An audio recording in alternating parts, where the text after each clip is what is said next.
السلام علیکم۔ قربانی کو قربانی کیوں کہتے ہیں؟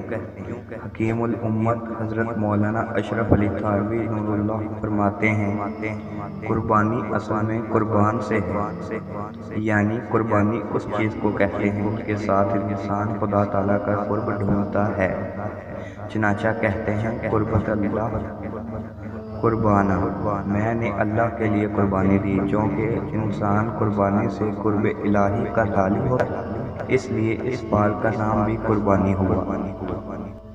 ٹاپک نمبر 2، قربانی کیا ہے؟ ایک تصویری زبان میں تعلیم ہے جسے جاہل اور عالم سب پڑھ سکتے ہیں۔ وہ تعلیم یہ ہے کہ خدا کسی کے خون اور گوشت کا بھوکا نہیں، وہ تو ایسا پاک اور عظیم الشان ہے، نہ تو کھانوں کا محتاج ہے نہ گوشت کے چرواہے کا، بلکہ وہ تمہیں سکھانا چاہتا ہے کہ تم بھی خدا کے حضور میں ایسی طرح قربان ہو جاؤ، اور یہ بھی تمہارا قربان ہونا ہے کہ اپنے بدلے اپنا قیمتی پیارا جانور قربان کر دو۔ ٹاپک نمبر 3، کیا قربانی خلاف عقل ہے؟ جو لوگ قربانی کو خلاف ہیں وہ سن لیں کہ کل دنیا قربانی کا رواج ہے، اور قوموں کی تاریخ پر نظر کرنے سے ظاہر ہوتا ہے کہ ادنی چیز اللہ کے بدلے میں قربانی کی جاتی ہے۔ یہ سلسلہ چھوٹی سے چھوٹی اور بڑی سے بڑی چیزوں میں پایا جاتا ہے۔ ہم بچے تھے تو یہ بات سنی تھی کہ کسی کو زہریلا سانپ کاٹے تو وہ انگلی کاٹ دی جائے تاکہ کل جسم زہریلی اثر سے محفوظ رہے، گویا انگلی تمام جسم کے لیے قربانی کی گئی ہے۔ اسی طرح ہم دیکھتے ہیں کہ ہمارا کوئی دوست آ جائے تو جو کچھ ہمارے پاس ہوا اسی کی خوشی کے لیے قربان کرنا پڑتا ہے، مطلب گھی، آٹا، گوشت وغیرہ قیمتی اشیاء اس پیارے کے سامنے کوئی حیثیت نہیں رکھتی۔ جاندار اور بے جان کو قربان کرنا بھی قربانی ہی ہے، اور اس سے زیادہ عزیز ہو تو مرغے، مرغیاں، حتیٰ کہ بھیڑیں اور بکرے قربان کیے جاتے ہیں، بلکہ اس سے بھی بڑھ کر گائے اور اونٹ بھی عزیز مہمان کے لیے قربان کر دیے جاتے ہیں۔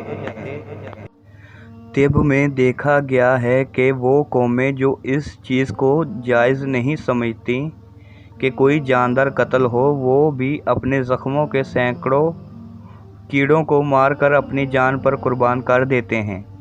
اس سے اوپر چلو تو ہم دیکھتے ہیں کہ ادنی لوگوں کو اعلیٰ کے لیے قربان کیا جاتا ہے، مثلاً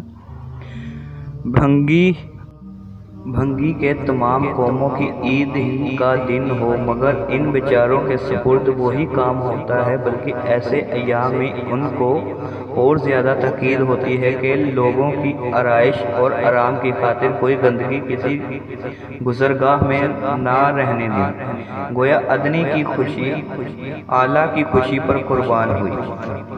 بعض ہندو گروہ بڑے زور سے کرتے ہیں، لداخ کے ملک میں تو دودھ تک نہیں پیتے کیونکہ یہ بچڑوں کا حق ہے، مگر یہاں ہندو دھوکہ دے کر اس کا دودھ دھو لیتے ہیں اور پھر اس سے اور اس کی اولاد سے سخت کام لیتے ہیں، یہاں تک کہ اپنے کاموں کے لیے انہیں مار درست کر دیتے ہیں۔ یہ بھی ایک قسم کی قربانی ہے۔ ادنی سپاہی اپنے افسر کے لیے، اور وہ افسر اپنے اعلیٰ افسر کے لیے، اور وہ اعلیٰ افسر اپنے بادشاہ کے بدلے میں قربان ہوتا ہے۔ بس خدا نے اس فطری مسئلے کو برقرار رکھا اور اس قربانی میں تعلیم دی کہ ادنی اعلیٰ کے لیے قربان کیا جائے۔